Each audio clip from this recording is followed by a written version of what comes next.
Coach, if you go ahead and make an opening statement and also maybe something about Al. Got a lot of questions about him today in his last game here at Assembly Hall potentially. Well, senior day is taking on a new dynamic here, and I've told those guys last night in our team meeting, talked about Cooper and also talked about Al. And, number one, Coop, who joined us a couple summers ago, has been fantastic for our program. Extremely unselfish, great energy, whether it's a weight room, a morning workout, a summer workout, it's practice, you name the job that you ask him to do, he does it. He's been a great addition to what we're doing. And, for him to be able to play here, I know was big, but he's going to be successful in whatever he wants to do when you're that hard of a worker. Al's been here from day one. You go through a lot of ups and downs with players, and Al's a special player to me. He's as loyal as it gets. He's as coachable as it gets, and he's as hard of a working guy as you'll ever be around. And, to me, he right now is finishing the way that you like seniors to finish, by rallying our troops and staying positive. But at the end of the day, he's playing so hard. He's working very, very hard right now for us. And it's up to us to figure out how we can deliver a better performance on his senior day. But it's also up to us to figure out how we can keep playing, with him. But Al's a guy that 10, 15 years from right now, I wouldn't be surprised whatever field he's in, how successful he's going to be, just because of the personality, the teamwork, likable, smart. He's just got so many different types of things going for him. And, I'm just sad that his family, Cooper's family as well, our manager's family, it's tough to not have those guys on the floor, and especially without our fans. It's very difficult to imagine a senior day, sort of like here when you're accustomed to the senior day festivities that they've seen over their time. So that was disappointing. Today's game was disappointing in the outcome. Michigan is a terrific team, and they have a lot of answers on both ends of the floor.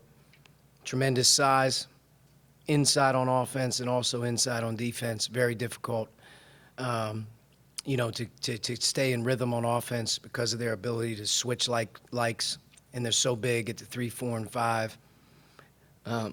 They really protect the rim. And we got off to a good start.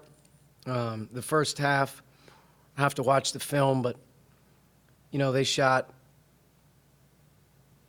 18 free throws in the first half, and when you give a team 18 foul shots in the first half, that's a lack of physicality and a lack of discipline.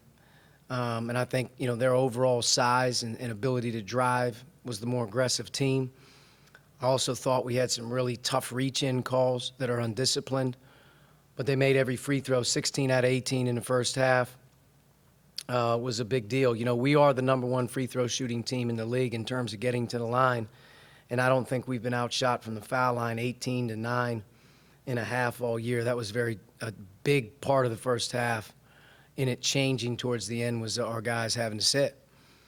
Second half, we were lucky to score the first couple baskets, tried to get a timeout, but Livers, banged 2 threes right away, and they just keep coming. I think as you watch Michigan, you may hang around for a while, but they have the ability to sustain it throughout the course of the game, and they play extremely hard. And for us, we only had 57, and a big part of that was their ability to protect the rim. We had a hard time at the rim. Trace was 3 for 12, and Race was 3 for 5.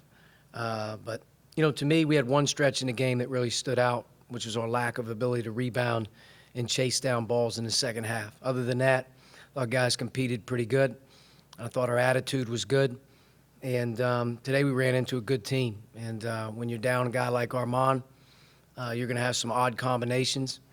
And I think Jerome being able to play the 3 spot for the first time really all year did a nice job for us and being able to man that up, give us a bigger guy out there. So I think we'll probably stay with that as we have that through the rest of the season. So, but we're on to the next one. At this time of year, there's not a whole lot to talk about. We got a quick turnaround to play in Michigan State team that we just played, I guess, a week ago. So there's not a whole lot to talk about on that one. We got a lot to get better at, and we're going to have to be a lot better against them because, they've done what we're trying to do. As you struggle and as you go through it, they found a way to get one. And to me, Michigan State looks like the team at the beginning of the season a lot of people thought could make a really deep run. And, one thing can change to the next quick, and we're going to have to try to find our opportunity to make that happen. Kevin. Yeah, Coach, what are you seeing right now defending the three-point line in terms of, rotations and stuff? And are there ways maybe you can make shooters a little more uncomfortable?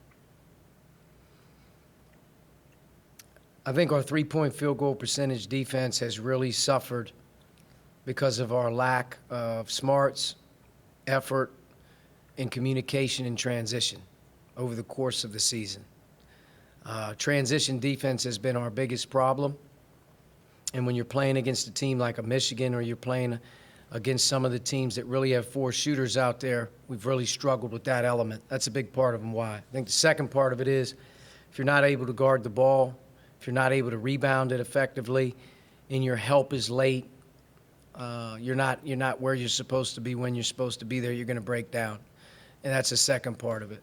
I don't know if some of the shots are any more challengeable at times. Sometimes you're playing against terrific players, and they make shots. But no question about it, three-point field goal percentage defense in our conference play, and our defense in general in conference play has been a big letdown. Dustin. Archie, just to get some clarification on Armand's injury, I mean, I know it's on the right foot. What can you tell us about it, and how long might he be out? Armand has a right foot injury, which isn't his original injury. His ankle was on the other side. He awkwardly landed in the Rutgers game, and it seems to be more of a bone bruise issue than anything. Heel through the Achilles. Uncomfortable, sore to touch. Nothing structurally wrong. Really at this point, it's a pain tolerance thing, and there wasn't even a question that he wouldn't go today. I don't believe he'll go the rest of the regular season in my mind with how he's operating right now in the boot. And, we have to find a way to, collectively, be a little bit better now that we know he's not going to play. Today was a quick turnaround, and we have some unique combinations out there for the first time all year. But, to me, Jerome played really hard.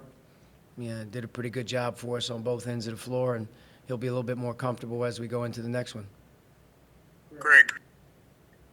Archie, two questions. When Trace starts as slowly as he does and doesn't rebound much, do you see it kind of happening in real time? And do you say anything to him to wake him up, or just kind of wait for it to happen?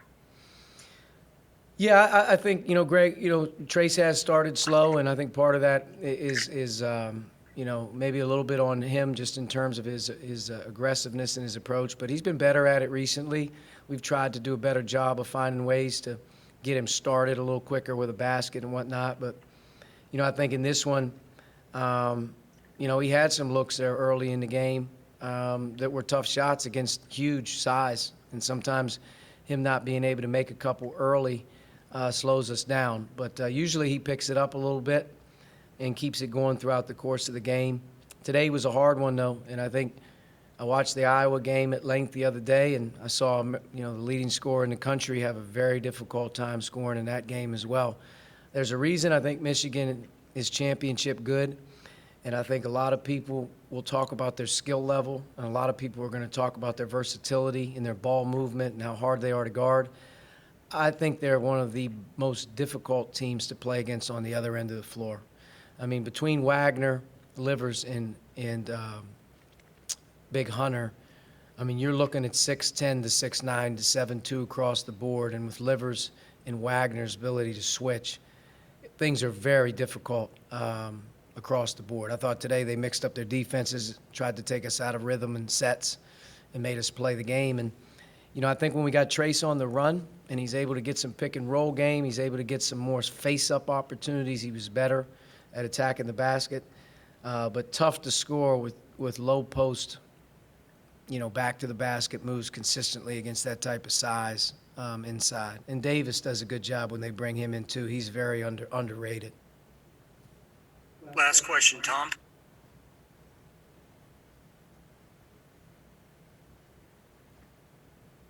Archie, the Big Ten has been so hard all year, and you've seen them all now. It seems like this Michigan team just doesn't really have any weaknesses. I mean, it's do you see that there with them?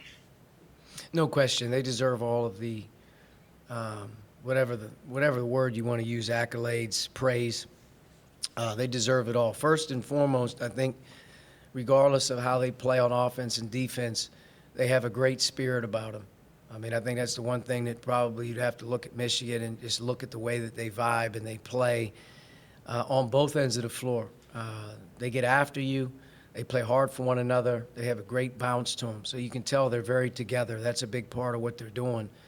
And they have amazing size, like versatile size on both ends of the floor. They have to me, Livers is the most difficult matchup, for teams to figure out unless you're really, really small. But between Wagner and him, that's a pick your poison sometimes between how do you guard those two guys. They're both guards, they both shoot, but they both really drive. And then, big fella, he's a problem too now. I mean, he's as good as there's going to get inside the box. When he catches it, he's got great hands and he can really score. So, but to me, yeah, they're complete.